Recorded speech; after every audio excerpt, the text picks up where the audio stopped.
नमो अरिहंताणं नमो सिद्धाणं नमो आयर्याणं नमो उवज्झायाणं नमो लोये सव्वसाहो एषो पञ्चनमुक्कारो सव्वपावपणासनो मंगलाणं च सव्वेशिं भजमं हवै मंगलम्।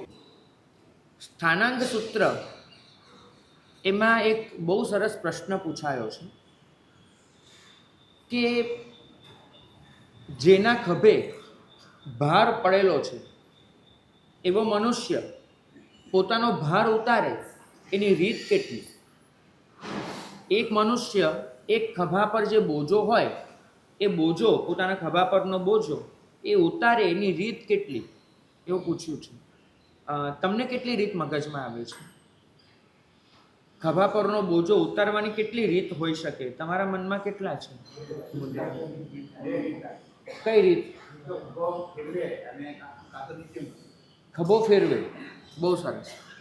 સ્થાનાંક સૂત્રમાં પહેલી રીત દેખાડી છે કે જમણા ખભાનું ડાબા ખભા પર ટ્રાન્સફર કરવું, ડાબાનું જમણે, આ એક રીત છે ભાર ઉતારવાની।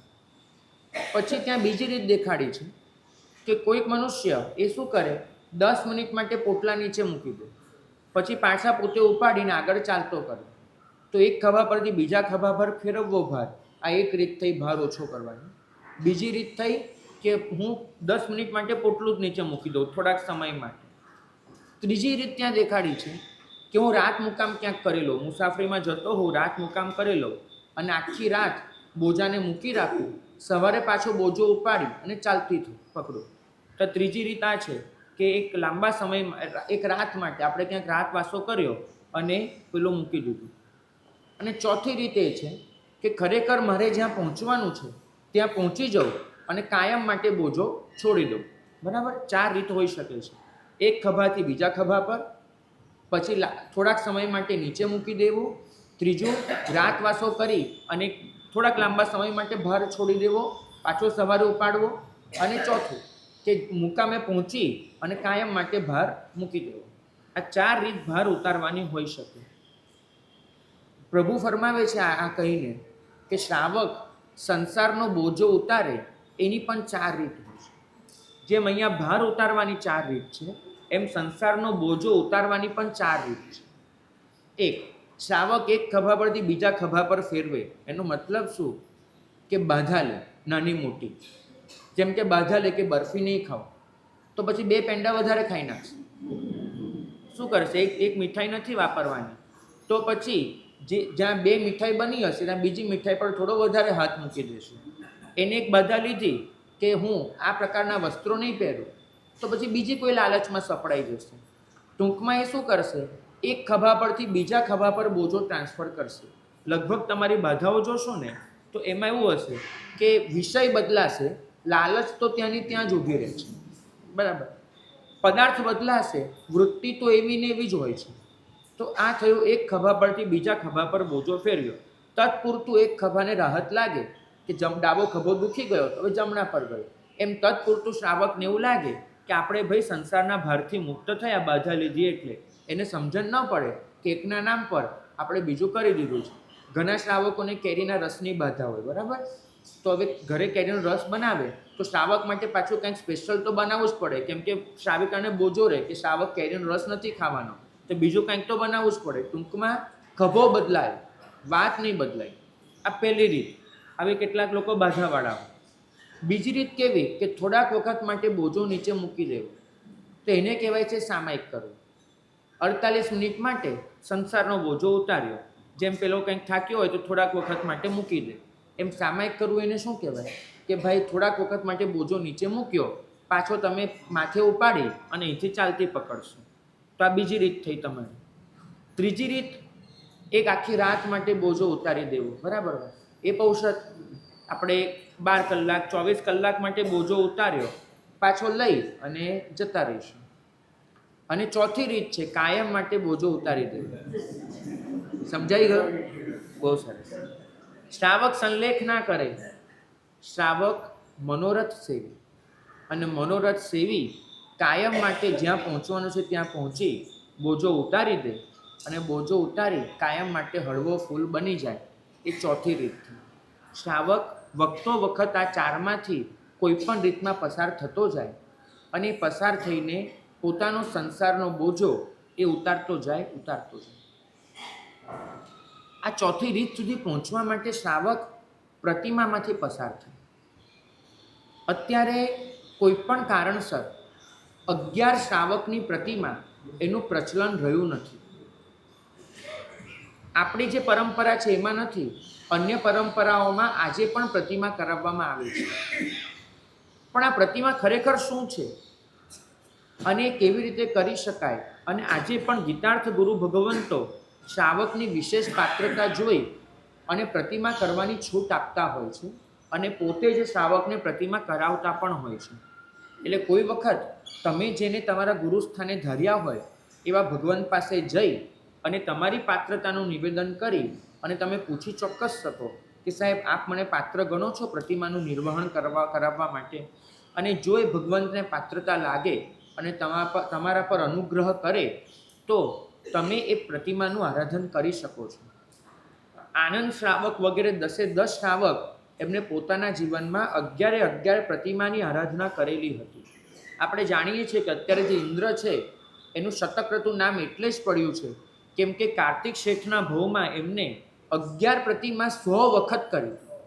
દરેક પ્રતિમા 100 વખત. આવી રીતે જેમ કોઈ અત્યારે એકવાર 100 ઓળી કરે પછી બીજી વાર 100 ઓળી કરે, એની જેમ 11 પ્રતિમા એને એક 100 વખત કરી હતી, માટે શતક્રતુ તરીકે ઓળખાય છે. તો શ્રાવકના જીવનમાં પ્રતિમા એ યજ્ઞ સ્થાને ગણાય છે. જેમ એક બ્રાહ્મણ એ કાયમ અગ્નિની ઉપાસના કરે, યજ્ઞ કરતો રહે અને એ દ્વારા પોતાની અંદર તેજસ્વીતા લાવતો રહે, તેમ શ્રાવક યજ્ઞ સ્થાને પ્રતિમાને રાખે અને કાયમ એ પ્રતિમાની આરાધના કરતો રહે અને એ દ્વારા પોતાના આત્માને ભાવિત કરતો રહે. પ્રતિમાનો અર્થ થાય છે અભિગ્રહ. એક પ્રતિમાનો અર્થ મૂર્તિ છે, બરાબર? એક પ્રતિમાનો અર્થ પ્રતિબિંબ છે.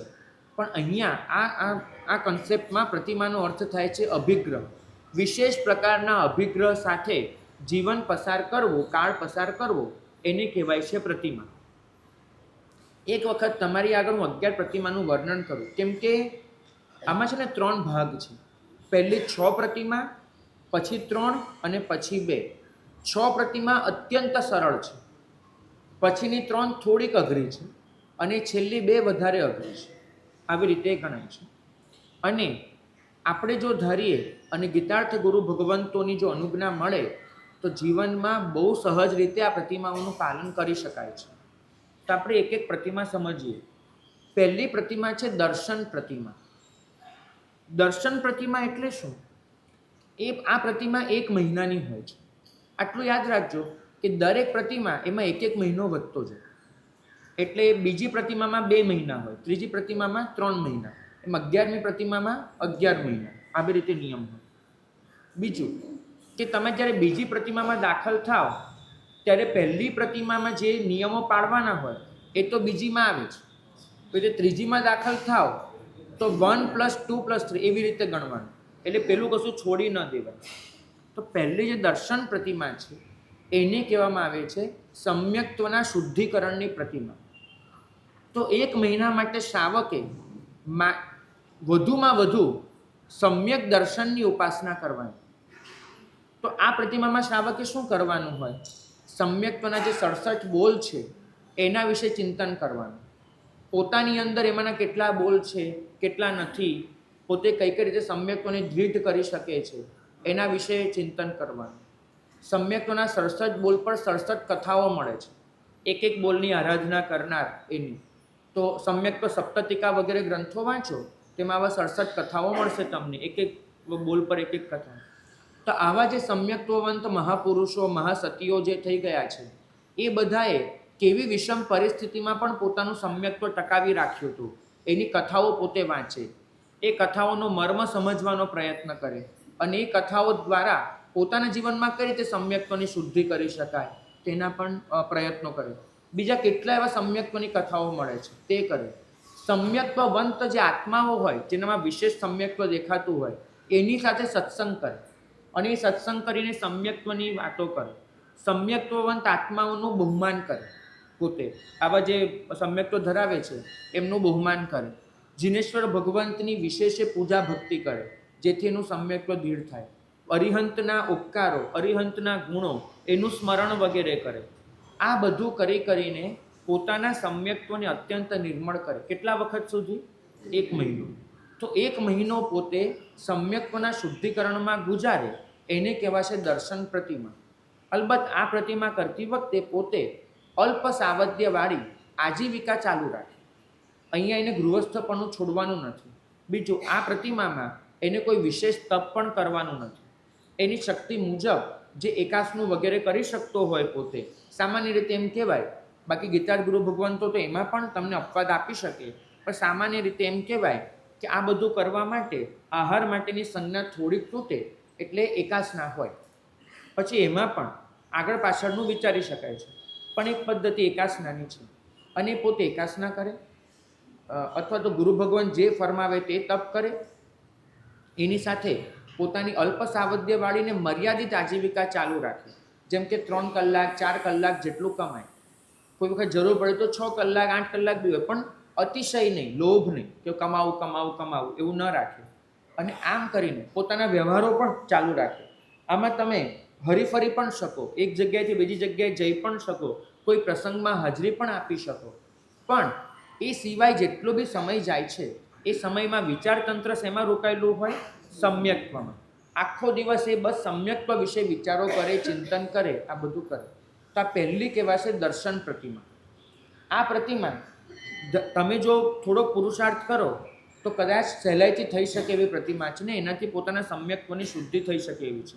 આમાં એ પોતે ભૂતકાળમાં જે સમ્યક્ત્વના અતિચારો સેવ્યા હોય એનું પણ ચિંતન કરીને, એનો પશ્ચાતાપ કરી, એનું પ્રાયશ્ચિત પણ લે. ભવિષ્યમાં પોતે સમ્યક્ત્વ કેટલું દૃઢ પાડશે એની પણ પોતે મર્યાદાઓ નક્કી કરે, સંકલ્પ કરે. કોઈક જીવ પોતાનું સમ્યક્ત્વ ગુમાવી રહ્યો હોય તો એને સહાય કરીને એનું સમ્યક્ત્વ ટકાવી પણ લે કે ભાઈ સમ્યક્ત્વ તું ગુમાવીશ નહીં, તો એમાં એ સહાયભૂત કરે. કોઈ જીવ એને કોઈક આર્થિક પરિસ્થિતિને લીધે પોતાનું સમ્યક્ત્વ જતું રહેતું હોય તો એને પણ રોકવાનો પ્રયત્ન કરે. માનો કે કોઈ રાજા વગેરે અથવા તો કંઈ પણ કારણસર એક બહોળા સમૂહનું સમ્યક્ત્વ જતું રહે એવી કોઈ થતી હોય ક્રિયા, તો થઈ શકે એટલો પ્રયત્ન એને રોકવાનો પણ કરે. આપણે જાણીએ છીએ કે પહેલાં કેટલાક રાજ્યોમાં રાજાએ અચાનક એવા હુકમો આપ્યા હતા કે મારા રાજ્યમાં આજ પછી કોઈએ અરિહંતની પુષ્પ પૂજા નહીં કરવાની. આવી આપણી ત્યાં કથાઓ મળે છે. તો આવું કંઈ પણ બને એને રોકવાનો પોતાનાથી થાય એટલો પ્રયત્ન કરે. ટૂંકમાં પોતાના આત્મામાં, શ્રી સંઘમાં, શાસનમાં સમ્યક્ત્વનો વિકાસ થાય એવી પ્રક્રિયાઓ પોતે આદરે.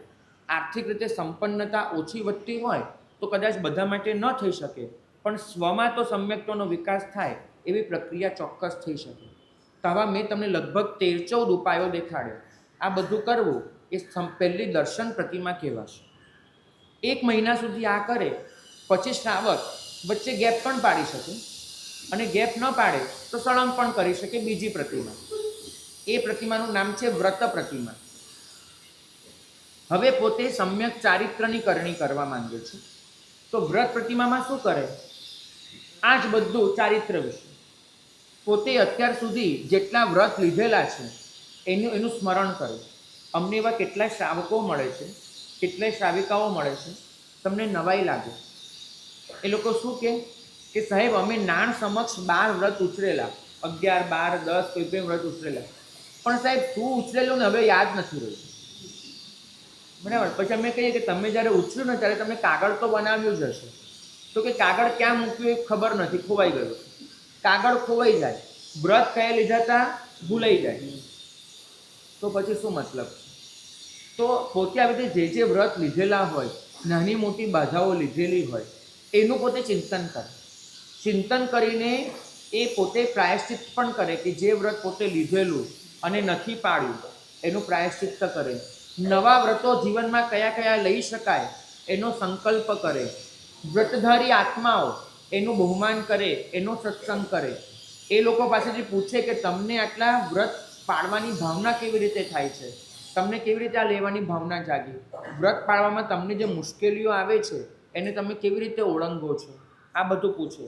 પોતે પણ વિચારે કે મને વ્રત પાળવામાં જ્યારે જ્યારે મુશ્કેલી આવતી હોય છે એને હું કેવી રીતે ઓળંગી શકીશ. આમ કરીને પોતાના વ્રતનું શુદ્ધિકરણ કરતો જાય એ શ્રાવક, એને કહેવામાં આવશે વ્રત પ્રતિમા. આ બીજી પ્રતિમા થઈ. જેટલી કરની સમ્યક્ત્વની કરી હતી એવી જ રીતે આમાં વ્રતની કરની કરવાની છે. એમાં શ્રવણ સમણી ભગવાન એની વયાવચ પણ આવી જાય, કેમ કે એ પણ વ્રતધારી મહાત્માઓ છે. કોઈક આત્મા વ્રત લેવા ઉત્સુક હોય પણ એમાં એને કાંઈક સમસ્યા નડતી હોય તો એને સોલ્વ કરી આપે. બીજા કોઈ આત્માને વ્રત માટે પ્રેરણા કરી એને પણ વ્રત સુધી લઈ જાય.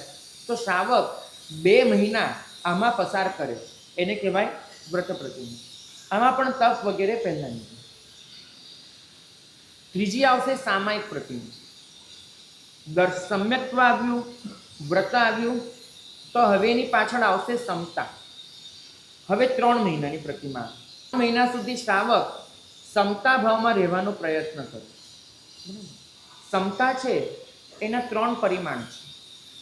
સમતા એ જીવનમાં 3 રીતે આવી શકે છે. 3 પરિમાણ છે એના. બહુ જાણીતા પરિમાણ છે, છતાંય તમે એકવાર કહી દો. સમતાનું એક પરિમાણ છે સર્વ મૈત્રી ભાવ. બરાબર, આ એક પરિમાણ છે. બીજું પરિમાણ છે સમતાનું મધ્યસ્થ. અલગ 3 ડાયમેન્શન છે આ સમતા. અને ત્રીજું એનું પરિમાણ છે અનેકાંત. બરાબર, તો સમતાના 3 પરિમાણ જીવનમાં કેવી રીતે આવે એનો વિકાસ કરો. હવે જુઓ, એક એક પરિમાણ વિશે સમજીએ. સમતાનું પહેલું પરિમાણ છે સર્વ મૈત્રી ભાવ. તો આ પ્રતિમામાં દાખલ થાય ત્યાં સુધી શ્રાવક કોઈકને પોતાના ને કોઈકને પારકા માનતો હોય, એનામાં રાગદ્વેષ હોય, એ બધા જીવોને સમભાવે ન જોતો હોય. આ પ્રતિમામાં પોતે મહેનત કરે કે બધા જીવોને સમભાવે જોઈ શકે, કોઈનામાં પોતાકા અને પારકાનો આવો ભેદ ન રહે. એ બધા સાથે મૈત્રી ભાવ કેળવવાનો પ્રયત્ન કરે. શિવમસ્તુ સર્વ જગત ખામેમી સબ્બ જીવે, આ બધી ભાવનાઓ ઘૂંટે અને પરિણામે શું આવે? સર્વ મૈત્રી એના જીવનમાં પ્રગટે અને એને જ કહેવાય અહિંસા. તો સમતાનું એક પરિમાણ છે અહિંસા, એટલે કે સર્વ મૈત્રી. એ સર્વ જીવ માટે છે, એટલે સૃષ્ટિ માટે સમતાનો ભાવ એ કહેવાશે સર્વ મૈત્રી ભાવ. આત્મૌપમ્ય કહેવાશે, અહિંસા કહેવાશે. બીજું, પોતાની સાથે જે પણ થાય એનો સ્વીકાર કરે, એને કહેવાય મધ્યસ્થ. એને કોઈક બોલી પણ જાય, એની કોઈ પ્રશંસાએ કરી જાય, એને કોઈ ગમતું બી કરે, એને કોઈક ન ગમતું પણ કરે. જે પણ થાય એનો સહજ રીતે સ્વીકાર કરવાનો પોતે પ્રયત્ન કરે અને આ પ્રયત્ન કરી અને મધ્યસ્થ ભાવ કેળવે. પરિણામે એના મનના ઉચ્ચાટો, મનના વિકલ્પો આ બધું શાંત પડે. રાગ દ્વેષની પરિણતિ મંદ પડે. જ્યાં સ્વીકાર ભાવ આવવાનો ત્યાં રાગ દ્વેષની પરિણતિ મંદ તો પડવાની જ છે. તો આને કહેવાય મધ્યસ્થ્ય, કે ભાઈ જે પણ થાય છે મારી સાથે એ આખરે કર્મનું પરિણામ છે. તો સમતાનું બીજું પરિમાણ મધ્યસ્થ્ય એ રાખે. સૃષ્ટિ માટે હોય વિશ્વ મૈત્રી ભાવ અને પોતાના માટે હોય મધ્યસ્થ્ય. ઉલટું નહીં કરવાનું. તમે લોકોએ સ્વમૈત્રી બરાબર કેળવી લીધી છે, મને કાંઈ થવું ન જોઈએ, સ્વમૈત્રી છે. અને સૃષ્ટિ માટે મધ્યસ્થ છે, જેનું જે થવું થાય, મારે કંઈ નિસ્બત નથી, લેવા દેવા નથી. તો બરાબર, ખાલી તમારે શું કરવાનું છે? મધ્યસ્થ તમારું પૂરેપૂરું કેળવાયેલું છે, મૈત્રી પણ પૂરેપૂરી કેળવાયેલી છે, ખાલી ઇન્ટરચેન્જ કરવાનું, એના વિષયો બદલવાના છે. સ્વ માટે મૈત્રી છે શેમાં લઈ જવાની છે? સર્વમાં. અને સર્વ માટે જે મધ્યસ્થ છે એ ક્યાં લાવવાનું છે? સ્વમાં. બસ, અઘરું નથી ને? તો ખાલી અંદર ખાલી વિષયો બદલી નાખજો. આટલું કરશો તો એ સમતાના 2 પરિમાણ આવી જવાના. અને ત્રીજું પરિમાણ છે સમતાનું અનેકાંત. કોઈ પણ વિચાર, કોઈ પણ મત, કોઈ પણ પક્ષ એમાંથી સત્ય શોધવાની મહેનત કરશે, એને કહેવાશે અનેકાંત. અત્યાર સુધી શું હતું કે મમત્વ ભાવ હતો, આ મારો વિચાર, આ પારકો વિચાર, આ મારો પક્ષ, પેલો પારકો પક્ષ. શ્રાવક છે આ આગ્રહને ખલાસ કરે. જ્યાં આગ્રહ ખલાસ થાય ત્યાં શું આવે? અનેકાંત આવે. એકાંત એટલે આગ્રહ છે અને અનેકાંત એટલે અનાગ્રહ વૃત્તિ છે. તો શ્રાવક પોતાના જીવનમાં અનેકાંત લાવે. આ 5 વસ્તુ આવે, આ 3 વસ્તુ આવે એટલે એને કહેવાય સામાયિક સિદ્ધ થયું. તો આ પ્રતિમામાં શું કરવાનું એ 3 મહિના સુધી? અગેન જેનામાં આવી ક્ષમતા છે એનો સંપર્ક કરવાનો, એનો સત્સંગ કરવાનો, એની પાસેથી કંઈક પ્રેરણા મેળવવાની પ્રયત્ન કરવાનો. કોઈકના જીવનમાં ક્ષમતા ઓછી થઈ રહી છે, એ ક્ષમતાનો વિકાસ કેમ થાય એના માટે પ્રયત્ન કરવાનો. સ્વ ભૂતકાળમાં જે અક્ષમતા આચરીને આવ્યો છે એનું વિશ્લેષણ કરવાનું, એમાં શું કારણભૂત હતું એ વૃત્તિઓ શોધવાની, એનું નિરાકરણ કરવાનું.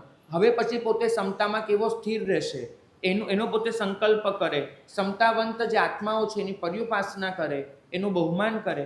આ બધું કરીને ક્ષમતાધારી આત્માઓના ચરિત્રો વાંચે, ક્ષમતાનો ઉપદેશ આપનારા ગ્રંથોનો સ્વાધ્યાય કરે. ટૂંકમાં 3 મહિના 90 દિવસ એ ક્ષમતા ભાવમાં પસાર કરે. આ એની મહેનત હોય, પરિણામે ક્ષમતા એને સિદ્ધ થાય. તો આ કઈ કહેવાય? ત્રીજી પ્રતિમા. તો પહેલી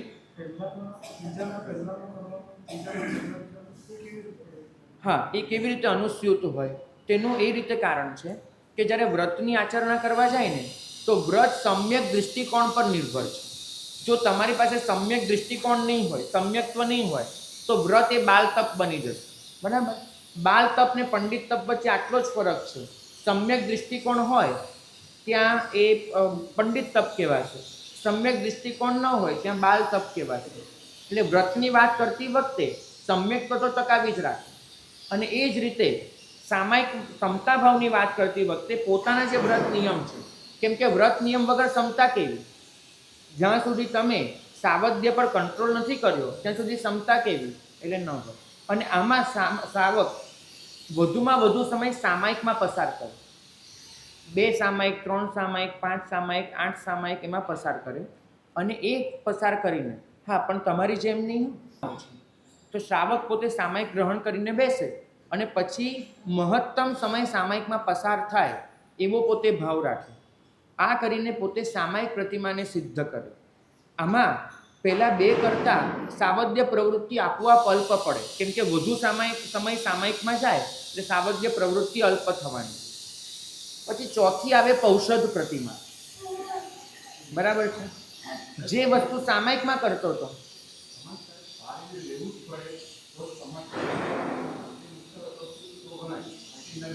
ના, એવું નથી હોતું ભાઈ, એવું કાંઈ નથી હોતું.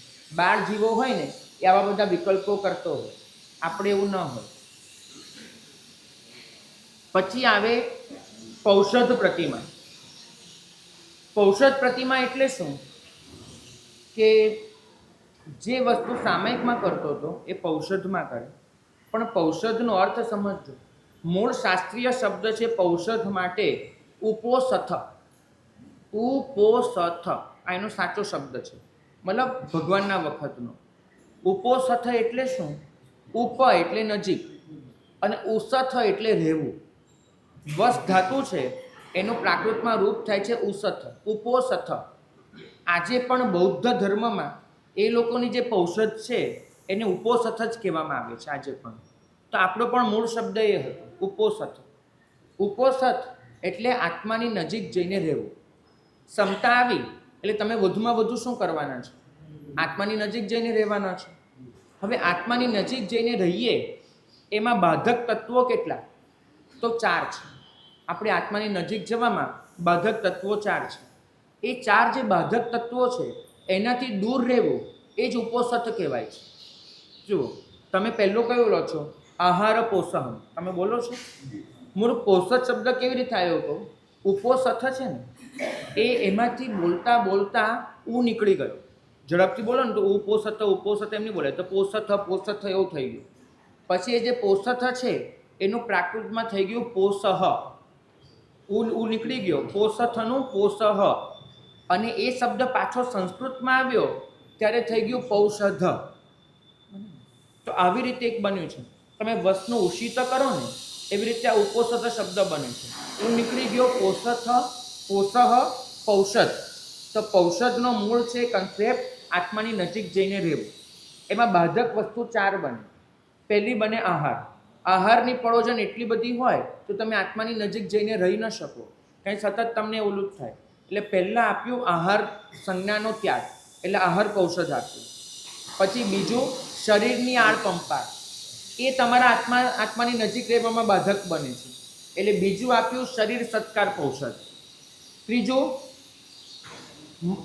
અબ્રહ્મ, એ તમને આત્માની નજીક રહેવા નથી દેતું. જેટલું તમે અબ્રહ્મનો અર્થ ત્યાં માત્ર સ્ત્રી પુરુષના સંબંધ નહીં કરવાનો, પૂતગલ પ્રત્યેનું આકર્ષણ. જેટલું પૂતગલ પ્રત્યેનું આકર્ષણ છે એટલું તમે આત્માની નજીક નથી જવાના. તો પૂતગલ પ્રત્યેના આકર્ષણને છોડવું એ બ્રહ્મચર્ય પૌષધ છે. અને ચોથું મનુષ્યમાં છે વસ્તુ સંગ્રહ કરવાની વૃત્તિ, ભેગું કરવાની વૃત્તિ, એને જ કહેવાય છે વ્યાપાર. વ્યાપારનો મતલબ છે કે મારું વીર્ય પૂતગલના સંગ્રહ માટે વાપરું, એ કહેવાશે વ્યાપાર. તો મેં મારું વીર્ય પૂતગલના સંગ્રહ માટે વાપરવાનું બંધ કર્યું એટલે વ્યાપાર બંધ થયો, એને કહેવાશે અવ્યાપાર. અવ્યાપાર પૌષધ. બરાબર. તો આ ચાર વસ્તુ એ તમારી એવી ચાર બાબતોને રોકે છે કે જે આત્માની નજીક જવામાં બાધક છે. આટલી આ ચાર વસ્તુ બને એટલે તમે જો આત્માની નજીક. તો ચોથી પ્રતિમા 4 મહિનાની. 4 મહિના એ આત્માની વધુમાં વધુ નજીક રહેવાનો પ્રયત્ન કરે. એમાં એ શું કરે? સાવધ્ય તો અલ્પ હોય જ, પણ એ 4 મહિનામાં બને તેટલા વધારે પૌષધ કરે. કે 4 મહિનાના પૌષધ નથી કીધા, 4 મહિનામાં બને તેટલા વધારે એ પૌષધ કરે. અને એ સિવાય પણ પોતાના વિચારમાં એક જ વસ્તુ લાવે કે હું આત્માની નજીક કેવી રીતે જઈ શકું. એવું શું કરે કે જેનાથી હું આત્માની નજીક રહી શકું.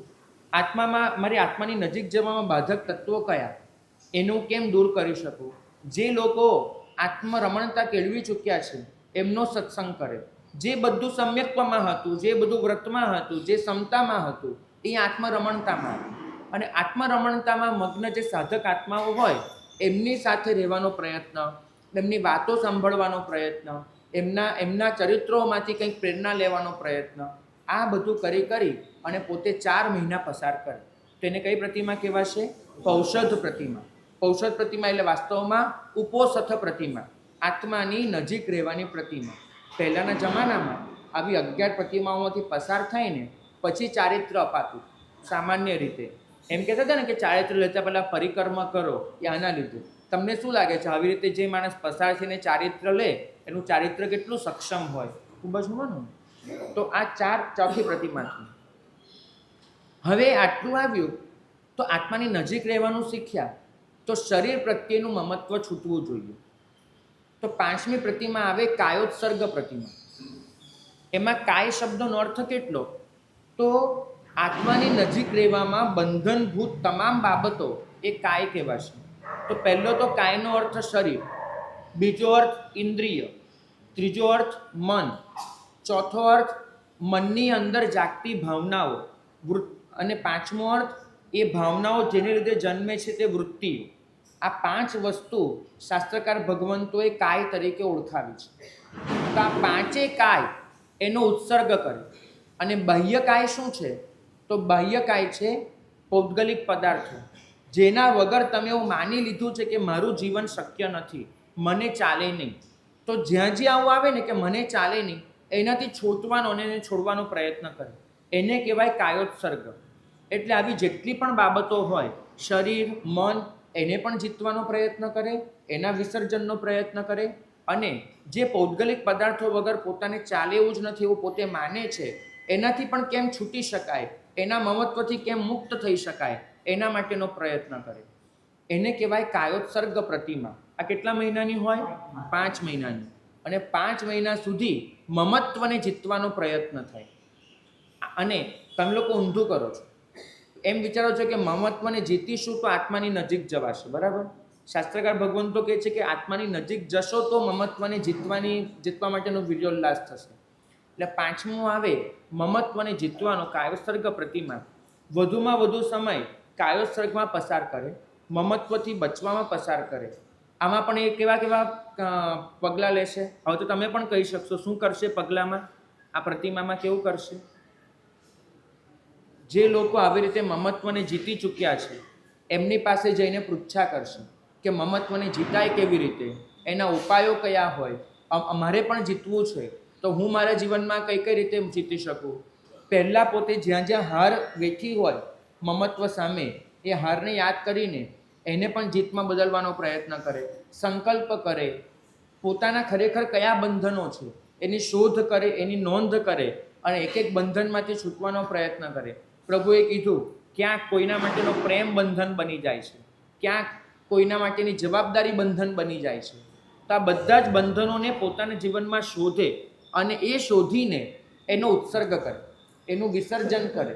કેટલીક વખત એવું હોય કે જવાબદારી છે ને એ બંધન નહીં પણ બહુ વહાલી લાગવા માંડે આપણને, અમે કેટલાય સંઘમાં જઈને ટ્રસ્ટીઓને સમજાવીએ કે ભાઈ 10 વર્ષ 15 વર્ષથી સંઘની સેવા કરી, બહુ રૂડું કર્યું, પણ હવે બીજાને પણ તક આપો સેવા કરવાની, તમે ઘણી સેવા કરી, એવું સમજાવીએ. બરાબર?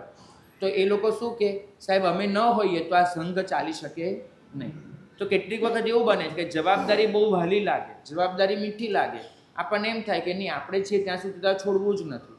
તો આવી જે ભાવનાઓ પોતાના મનમાં જે પણ માટે પડી હોય એ બધી જ ભાવનાઓનું વિસર્જન કરતો જાય અને મમત્વનું વિસર્જન એ એની પ્રતિમા બની જાય. તો 5મી પ્રતિમા કેટલી થાય? કાયોત્સર્ગ પ્રતિમા, 5 મહિનાની. ના, એવું મેં ક્યાં કીધું ભાઈ, એવું નથી. કાયોત્સર્ગ કરવાનો. હવે 6ઠ્ઠી પ્રતિમા આવે, એનું નામ છે બ્રહ્મચર્ય પ્રતિમા. હવે આમાં શું થયું? આટલે સુધી તમે આવ્યા એટલે સ્વાભાવિક રીતે સંસારની વાસના એ બહુ સીમિત થઈ ગઈ હોય. બરાબર? વિકારો એ શાંત થવા માંડ્યા હોય, કેમ કે તમે આટલી ક્ષમતાની વિચારણા કરી, આટલી આત્માની નજીક રહેવાની વિચારણા કરી, આટલો ઉત્સર્ગ કર્યો, પછી વાસનાની વિકાર બચે તો બચે કેટલા? સાવ ઓછા હોય. પણ અંદરનો લગાવ પડ્યો હોય, અંદરનો જે પક્ષપાત છે, શેનો? પૂતગલમાં સુખ છે એવો જે ભરોસો હોય ને એ અંદર ઘૂંટાયેલો, અને એ જે ઘૂંટાયેલો ભરોસો છે એ ક્યાંક ને ક્યાંક પૂતગલ પ્રત્યેનું આકર્ષણ અને વળગણ જગાડતો રહે. તો આ 6 મહિનાની પ્રતિમા 6ઠ્ઠી કે પોતાની સમગ્ર ચર્યામાં બ્રહ્મ કઈ રીતે ઉતરે, સમગ્ર ચર્યા એ બ્રહ્મમય કઈ રીતે બને, એના માટેની એ શોધ કરે. એને કઈ પ્રતિમા કહેવાય? બ્રહ્મચર્ય પ્રતિમા. અને આ 6 મહિનાના અંતે એ પોતાનો પૂતગલ પ્રત્યેનો ભરોસો એને સર્વથા તોડી નાખે. અંદરથી જે પૂતગલનો પક્ષપાત હોય એ પક્ષપાતને ખલાસ કરી નાખે. પરિણામ એ આવે કે એ પોતે માનસિક રીતે પૂતગલના બંધનમાંથી મુક્ત બની જાય. પછી એના માટે પૂતગલ સાધન રહે, સાધ્ય નહીં. પૂતગલ ઉપયોગ કરવાનું એક માધ્યમ રહે, ઉપભોગની લાગણી ન જાગે. હવે કદાચ પૂતગલને વાપરી રહેશે, પૂતગલના બંધનમાં બંધાશે નહીં. તો આવી જે 6 મહિનાના અંતે હાંસલ થાય એને કહેવાય બ્રહ્મચર્ય પ્રતિમા. આમાં પણ જે આત્માઓ પૂતગલથી નિરાશંસ ભાવે વર્તી રહ્યા છે એમની કથા, એમના સત્સંગમાં રહેવાનું, આખો દિવસ એના વિચાર કરવાના, પોતાના આત્માનું વિશ્લેષણ કરવાનું, બસ. પણ ખાલી વિચારધારામાં બ્રહ્મચર્ય આવશે. તો એક વખત મારી સાથે બોલી જશો જેથી તમને યાદ રહે. પહેલી પ્રતિમા કઈ છે? દર્શન, જોયા વગર. હા. બીજી પ્રતિમા કઈ છે? વ્રત. ત્રીજી પ્રતિમા કઈ છે? સામાયિક. ચોથી કૌશલ, એટલે ઉपोષથ, કૌશલ. 5મું કાયોત્સર્ગ પ્રતિમા અને 6ઠ્ઠી.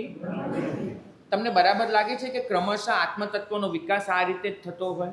સમ્યક દૃષ્ટિકોણથી શરૂઆત થાય અને તમારી સમગ્ર જીવનચર્યા એમાં બ્રહ્મનું પ્રતિબિંબ ઝીલાય ત્યાં સુધીની આ 6 પ્રતિમા છે.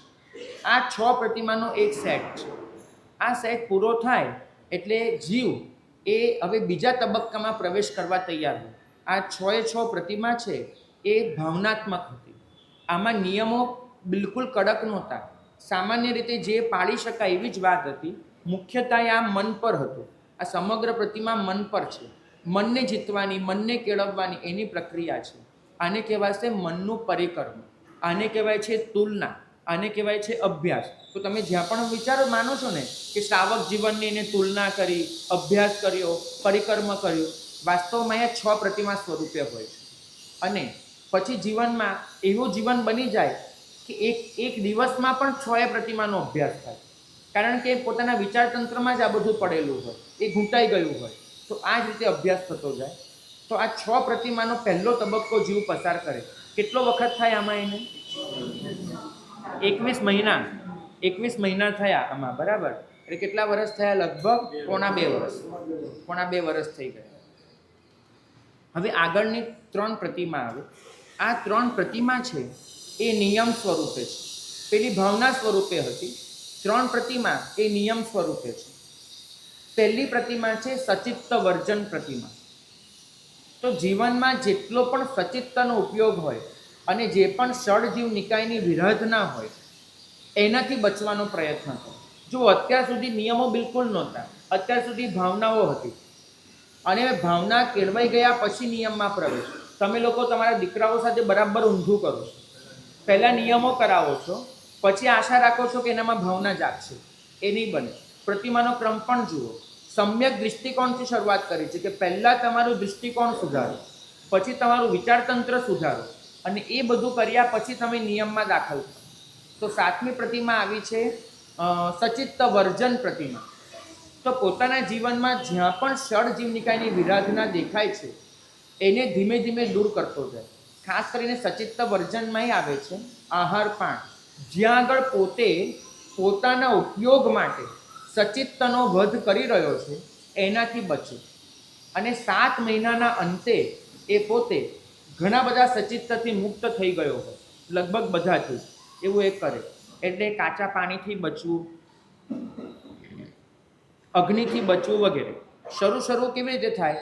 તો પહેલાં તો અલ્પ કરતો જાય, અને એ અલ્પ કરીને ધીમે ધીમે એનાથી પણ મુક્ત થતો જાય. એક દિવસમાં પ્રતિમા નથી કરવાની. આમ ઊભા થયા અને પ્રતિજ્ઞા લીધી આજથી સચિત્તનો ત્યાગ, તો પ્રભુ કહે છે કે જેટલા જોરથી ચડે છે ને એટલા જોરથી જ નીચે પટકાશે. અને જોરમાં નીચે પટકાય ને એટલે તમે જ્યાં હોય ત્યાંથી પાછા ખાડામાં જાઓ, તમે એમ ન અટકો. એટલે હંમેશા ધર્મ એ ધીમે ધીમે જીવનમાં લાવવો. એક સાથે લાવવો એ તો કોઈ મહાપુરુષનું કામ હોય, સત્વશીલનું. આપણે તો કેવી રીતે લાવવાનો હોય? ધીમે ધીમે પણ મક્કમતાથી. એક ડગલું ચાલો, પણ એવું ન ચાલો કે જે ડગલું પાછું ભરવું પડે, એવું ક્યારેય ન બનવું જોઈએ. તો 7 મહિનાની પ્રક્રિયા કરી અને પોતે સ્વ માટે જેટલો પણ સચિત્તનો ઉપયોગ થતો હોય એમાંથી છૂટે. પછી આવે 8મી પ્રતિમા. 8મી પ્રતિમા આવે આરંભ વર્જન. હવે ધંધા પર ધ્યાન આપો. ધ્યાન આપેલ તમારા હાથમાં ધ્યાન નહીં, છોડવા પર ધ્યાન. તમે કોને 50 દિવસ તો બહુ ગયા ધર્મમાં, હવે થોડું ધંધા પર ધ્યાન આપવું પડશે, એ અર્થમાં ધ્યાન નહીં, છોડવા પર ધ્યાન આપે. અત્યાર સુધી પોતે ઘરમાં સચિત્તનું વર્જન કર્યું, હવે પોતે જે વ્યાપાર કરે છે, નાના મોટા કેટલાય આરંભ સમારંભો કરી રહ્યો છે, પોતાના નિમિત્તે કેટલા આરંભ સમારંભ થઈ રહ્યા છે, એ બધાનું વિસર્જન કરતો જાય. ક્યાંક પોતાના પૈસા વ્યાજે ફરતા હોય, ક્યાંક કોઈકને ક્યાંક ધીરેલું હોય, ક્યાંક કોઈ વેપારમાં ઇન્વેસ્ટ કરેલા હોય, આવું જેટલું પણ પોતાની સાથે આરંભ સમારંભ જોડાયેલા છે અને ત્યાં પોતાની અનુમોદના પડેલી છે. ખાસ તો શું પડે? અનુમોદના પડે. તમારી પાસે જુઓ, જે કંપનીના શેર હોય ને, અને તમે પેપરમાં વાંચો કે કંપનીએ ગ્રો કર્યો, તો તમને કહ્યું કે હા શેરના ભાવ વધશે. એટલે શેર રાખવામાં સૌથી મોટો પ્રોબ્લેમ કયો? કે અનુમોદનાનું પાક. તમે બરાબર તપાસજો, જેના તમારી પાસે શેર હશે એ કંપની જો આગળ વધશે તો તમારું દિલ પણ ખુશ થવાનું છે. એટલે જ્યાં તમારી ભાગીદારી છે ત્યાં તમારી અનુમોદના પડેલી હોય છે. અનુમોદનાનું પાક કેવું હોય? ઘણી વખત છે ને આપણને લેવા દેવા ન હોય, છોકરો એને તો કમાતો હોય, પણ છોકરો આવીને કહે ને પપ્પા આજે એક સોદામાં સીધા 2.5 લાખ કમાઈ ગયો, તો અંદરથી આમ ગલગલિયા થવા માંડે કે એને 2.5 લાખ કમાઈ ગયો. સંભાળવાનું કેવું ગમે? કેમ કે આરંભ સાથે આપણો પક્ષપાત પડેલો છે. અહીંયા શું કરે શ્રાવક? પોતાની અનુમોદના છોડતો જાય, પોતાનો પક્ષપાત છોડતો જાય. એને જવાબ આપવા પડે તો વધુમાં વધુ કેટલા જવાબ આપે? હા, ના, બસ. હું જાણું છું, હું નથી જાણતો, પૂરું. વગર લેવા દેવાની સલાહો પણ બંધ થઈ જાય. તમે જોજો ઘણી વખત છે ને કોઈ બાબતમાં તમને ફાયદો થયો હોય, તમે વગર લેવા દેવાનું બીજાને પણ પ્રેરણા કરી દો, મોઢામાંથી જ નીકળે, ભાઈ હમણાં આમાં જવા જેવું છે, આ લાઈન સારી છે, આમાં પડવા જેવું છે. કોઈને પણ તમે કેવા પાપના માર્ગે ધકેલી રહ્યા છો એનો તમને કંઈ ખ્યાલ જ ના આવે ને અંદરથી રોકાવાય જ નહીં. આ એક વસ્તુ થતી હોય છે. તમારી બીજી આદત જોજો, આરંભ સમારંભ. જેમ કે એક ઔષધની વાત કરો, આજે તમને પણ ખબર છે કે દવાઓથી માંડીને બધું કેટલું પાપમય હોય છે, કેવી રીતે બને છે, પણ કોઈ જીવ મળે ને એટલે મોઢામાંથી નીકળી જ જાય. એટલે એક કામ કર ને, ઓલા ડૉક્ટરને દેખાડતો ખરો, આ દવા કર, તે દવા કર. મોઢામાંથી કેમ નીકળી જાય? કોઈને કોઈ શરદી વગેરે થઈ હોય ને, અરે ભાઈ આનો ઉકાળો કરીને પીને સારું થઈ જશે. એ રીતે વિચાર નહીં આવે કે એટલો ઉકાળો બનાવવામાં કેટલી વનસ્પતિ કાંઈની વિરાધના ઓલો કરી નાખવાનો છે, મારે એની સલાહ આપવાની જરૂર છે. આપણા દીકરા દીકરી હોય તો ઠીક છે, સમજીએ, આપણા પરિવારજનો હોય, અથવા કોઈ શ્રાવક ખરેખર માંદું હોય ને એને કંઈક કરીએ. આપણે તો આવી રીતે હલતા ને ચાલતા આરંભ સમારંભની વાતો મોઢામાંથી કાઢતા જોઈએ, જેમાં કોઈ નિસ્બત ન હોય એવી વિકથા કરતા જ હોઈએ. આ જે પ્રતિમા આવે 8મી પ્રતિમા, એમાં 8 મહિનામાં શ્રાવક પોતાનો આરંભ પ્રત્યેનો પક્ષપાત ખલાસ કરી નાખે અને પોતે આ પ્રકારની તમામ અનુમોદનાની પ્રવૃત્તિ એનાથી મુક્ત થઈ જાય. તો 8મી પ્રતિમા છે. એ પછી 9મી આવે પ્રેષ્ય પ્રતિમા. પ્રેષ્ય એટલે આમાં વર્જન શબ્દ જોડવાનો. સચિત્ત વર્જન પ્રતિમા આરંભ વર્જન પ્રતિમા અને પ્રેષ્ય વર્જન પ્રતિમા. પ્રેષ્ય વર્જન પ્રતિમા એટલે શું? કે લગભગ શ્રાવકો એમના હાથમાં કોઈને કોઈ સત્તા હોય. શ્રાવકો એ કોઈના પર કબજો ધરાવતા હોય, બરાબર? એટલે એને છે ને આજ્ઞા આપવાનું ખૂબ ગમતું હોય. આમ કરી નાખ, તેમ કરી નાખ, અહીંયા જઈ આવ, તે કરી દે, આવું જાત જાતની આજ્ઞાઓ ફરમાવતા હોય. આ બહેનોને જુઓ, ઘરમાં કામવાળી આવે ને એને રોજનું એક નવું કામ ન સોંપે ત્યાં સુધી ચેન ન પડે. કંઈ કે આ બારીના કાચ ઉછ નાખ, આમ કરી દે, અહીંયા આ સાફ કરી દે, આવી કંઈક ને કંઈક આજ્ઞાઓ આપતા રહે, બરાબર? આને કહેવાય પ્રેષ્ય. આપણે પ્રેષ્ય એટલે આપણા આજ્ઞાવર્તી જીવો છે એના પર કોઈક રીતે કબજો કરવાનો પ્રયત્ન કરીએ છીએ. આ બધું ચાલતું હોય. આમાં હું કોઈનો માલિક નથી, જેમ મારું કોઈ માલિક નથી, હું કોઈનો માલિક નથી. દરેક આત્મા સ્વતંત્ર છે. બસ એ ભાવનાને ઘૂંટવા માટે, માલિકી ભાવને ખતમ કરવા માટે આ પ્રતિમા હોય છે. અને આજ્ઞા આપવાનું ઓછું કરતો જાય અને એ ઓછું ઓછું કરતાં કરતાં સંપૂર્ણ માલિકી ભાવ એનાથી પોતે મુક્ત બની જાય. આ કહેવાશે 9મી પ્રતિમા. તો આ 3 તબક્કામાં થતી આ બીજી પ્રતિમા છે જે નિયમ સાથે જોડાયેલી છે. આમાં કેટલા મહિના થાય? કેટલા? 7, 8 અને 9 કેટલા થયા? કુલ મળીને 24 થયા. અને પેલી કેટલી હતી? 21. એટલે 21 મહિનાની 6 અને 24 મહિનાની 3. હવે આગળ આવશે 2 પ્રતિમા. એ કહેવાય છે શ્રમણ પરિકર્મ પ્રતિમા. એક ભાવના પ્રતિમા હતી, એક નિયમ પ્રતિમા હતી. હવે પોતાના જીવનમાં સામાન્ય કઈ રીતે આવે એના માટેની આ પ્રતિમા થાય. તો 10મી પ્રતિમા આવે ઉદ્દિષ્ટ વર્જન પ્રતિમા. ઉદ્દિષ્ટ વર્જન એટલે પ્રભુએ જે રીતે 2 વર્ષ પસાર કર્યા હતા એ પ્રભુએ જેમાં રહ્યા હતા ને 2 વર્ષ, એ 10મી પ્રતિમા. એમના જે નિયમો હતા એ બધા 10મી પ્રતિમામાં હતા. કે મારા નિમિત્તે કોઈ આરમ સમારમ ન જોઈએ, મારા નિમિત્તે કોઈ આર પંપાળ ન જોઈએ. સહજ રીતે જે ચાલે છે, જે બને છે, જે થાય છે એમાં મારે જે લેવાનું હોય તે ગ્રહણ કરી લઈશ. તો આવી રીતે ઉદ્દિષ્ટનું વર્જન થાય અને એક સહજ જીવન બની જાય. સંસાર માટે કોઈ રીતે બોજો નહીં અને વધુમાં વધુ સમય આગળનું તો બધું ચાલવાનું જ છે. એટલે સામાયિક, ઔષધ, વ્રત એ બધામાં પસાર થાય અને એની સાથે પોતાના નિમિત્તે થતું કાંઈ પણ સ્વીકારવાનું બંધ થઈ જાય. પણ એટલે છે ને ગમા અણગમા બધા જ છૂટી જાય. હવે તો જે છે એનો સ્વીકાર કરી લેવાનો છે, મારા માટે છે શું. તો આવું કંઈ પણ બનતું જાય એને કહેવાય ઉદ્દિષ્ટ વર્જન પ્રતિમા.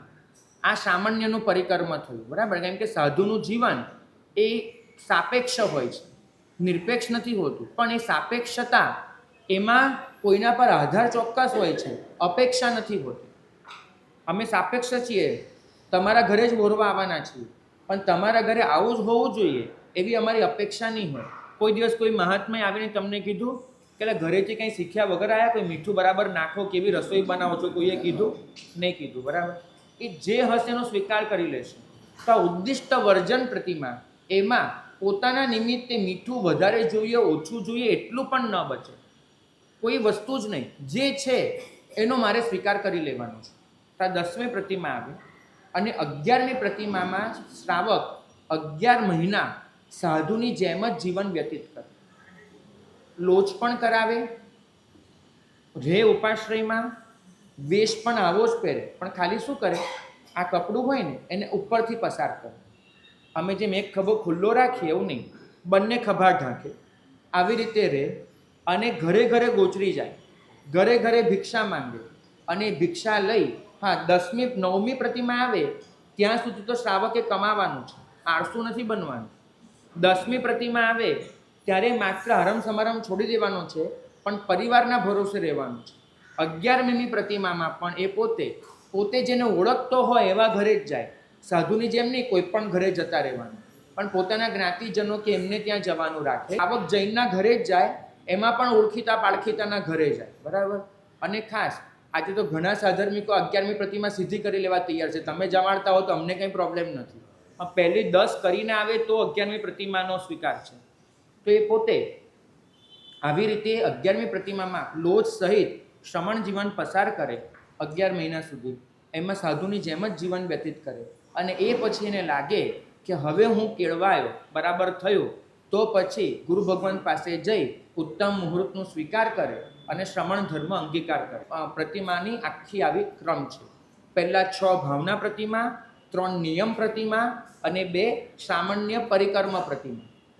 આવા 3 તબક્કામાંથી પસાર થાય 11 પ્રતિમાથી, ત્યારે જીવ એ શ્રમણ ધર્મને લાયક બને છે અને ત્યારે પેલો ચોથી રીતે ભાર ઉતરે છે. તમારી જેમ નહીં અહીંથી અહીં મૂકવાનું, બાજાથી એવું નહીં, બરાબર, ખાલી નીચે મૂકી દીધું એવું પણ નહીં, 24 કલાક માટે નીચે મૂક્યું તેમ પણ નહીં.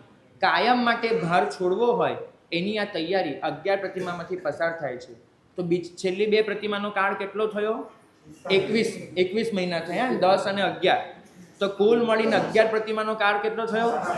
66 મહિના, 5.5 વર્ષ. એ 5.5 વર્ષનું આ પરિકર્મ છે અને એ કરીને શ્રાવક પોતાના જીવનને ઉત્કૃષ્ટ બનાવી શકે છે. મારી ખાસ પ્રેરણા તમને લોકોને કે તમે જેને પણ ગુરુસ્થાને ધાર્યા હોય એમની પાસે જઈને પૂછજો કે સાહેબ આપ અમને પાત્ર ગણો છો? જો અમને પાત્ર ગણતા હો તો અમને આવી રીતે પ્રતિમામાં પ્રવેશ કરાવો અને આ પ્રતિમાની આરાધના કરતાં કરતાં શ્રાવક જીવનની ઉત્તમ કોટીએ પહોંચો. કદાચ એવું બને કે ઉવાસક દશાઓ એમાં જે લખાયું છે કે ભગવાન મહાવીરના વખતના ઉત્તમ 10 શ્રાવક, એમાં તમારું નામ દર્જ નથી થયું કેમ કે જન્મ્યા નહોતા, પણ ચોક્કસ એવું લખાય કે 21મી સદીના ઉત્તમ 10 શ્રાવક એમાં આવી રીતે 11 પ્રતિમા કરી અને તમે પણ તમારું નામ દર્જ કરાવ્યું હોય અને કદાચ એ 10 નામ ઉમરાના જ હોય તો બહુ રૂડું ગણાશે કે 10 ઉત્તમ શ્રાવક ઉમરાના હતા. આ બાબતે આગળ વધજો, એ મંગલ કામ.